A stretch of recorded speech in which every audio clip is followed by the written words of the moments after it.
Good morning, ladies and gentlemen. I am Fon Quinter, welcoming you to the morning edition of Prime Flash on My Media Prime Television, coming to you live from Douala, Cameroon's economic capital. Begin today's edition of Prime Flash in the West region, where two children aged 2 and 5 who went to spend holidays in Bafengam, a locality in that part of the country, have died after being sexually violated.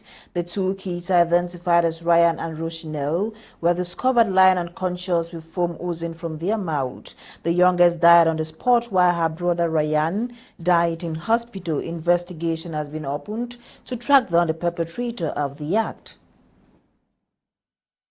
In the southwest region, a group of women in Makata, a neighborhood in Kumba 1 subdivision, stormed the head office of ENIO over the weekend, protesting against the absence of electricity for over a week. According to the disgruntled women, the interruption in power supply has led to huge damage and has affected their businesses. To calm the women, the divisional officer of Kumba 1 subdivision promised the problem will be solved, while reiterating that they should avoid any form of street protest.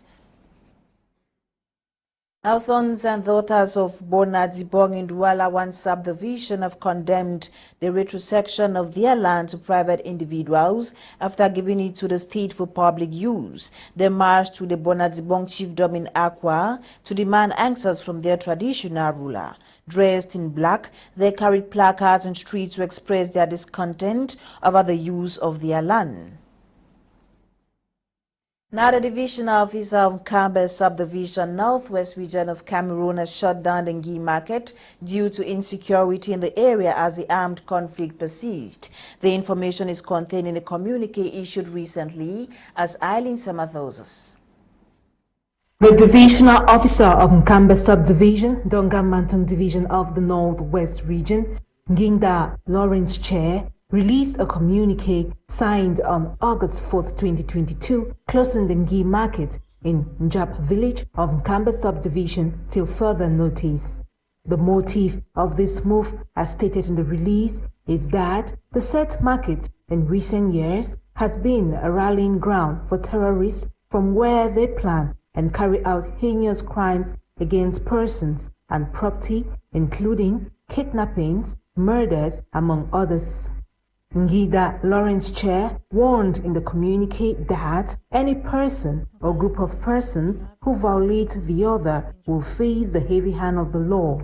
The mayor of Nkambe Council, the brigade commander for the National Gendarmerie Nkambe, the commissioner for public security, police station Nkambe, and the Fon of Njap village are all charged to effectively implement the decision by the divisional officer of Nkambe, Ngida Lawrence Chair, intended to reduce terrorist activities in the division.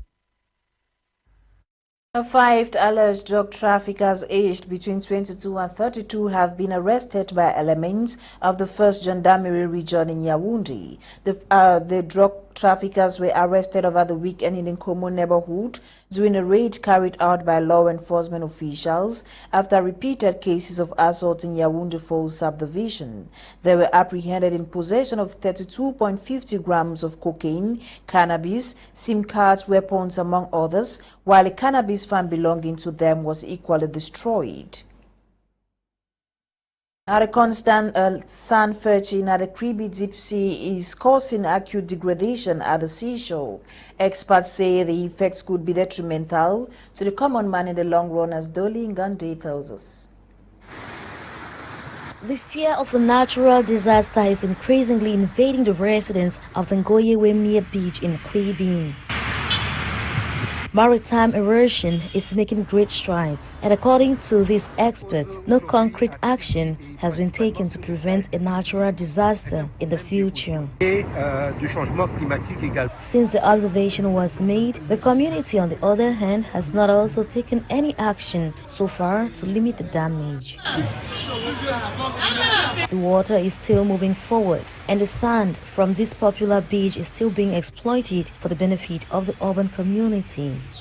En réponse, notre ministre nous a demandé d'élaborer un devis estimatif des travaux urgents à réaliser pour éviter ou ralentir ces dégradations. via le ministre de l'Urbanisme, essaye de pousser un peu la main, nous faire un bon gain. At this pace, and if nothing is done, the national route risks being cut off.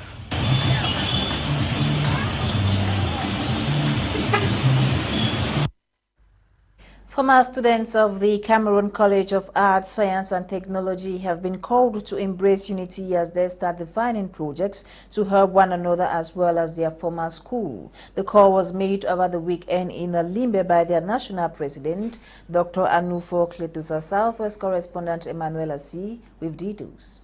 Coming from all corners of the national territory, the 1998-2000 batch of the Cameroon College of Arts, Science and Technology, CAS Bambili, have mobilized themselves to raise funds, keep the memories of the institution active, and reflect on how they can give back to their alma mater. As students of this establishment, we feel that it is important that we come back so many years after, not only to keep the memories of this very important institution active, but to also reflect on how we can give back to that very powerful institution that helped us to be what we are today. These group of young, vibrant persons coming from all walks of life are bent on keeping the flag of CAS Bambili alive while helping each other. The past 3 years, we have been trying to consolidate unity amongst ourselves first, and I think that it is enough time that we define projects. The principal of the school has been invited to attend this general assembly, and he will be presenting the projects, the various projects that he thinks are going to necessitate our participation. And from this project bank that he's going to present to us, the which ones are better for the good of the establishment. Hosted by the Bamenda branch, the date for the 2023 General Assembly was decided with the host city being Yaoundé. They say work will start immediately as they are hoping to meet with school authorities of CAS Bambili in the days ahead. The news out of Cameroon. Ivory Coast President Laurent Gbagbo Alassane Ouattara has pardoned his predecessor Laurent Gbagbo, who was facing a 20-year jail sentence for political unrest. In a statement including civil society representatives, unions, opposition group and ruling party. We've come to the end of today's edition of Prime Flash on My Media Prime Television. My name is Fon Quinter. Coming up next is a brief with Lasha Kingsley and Gladys Bamotongina. Have a blessed day in the company of more programs on The African Eye. Goodbye.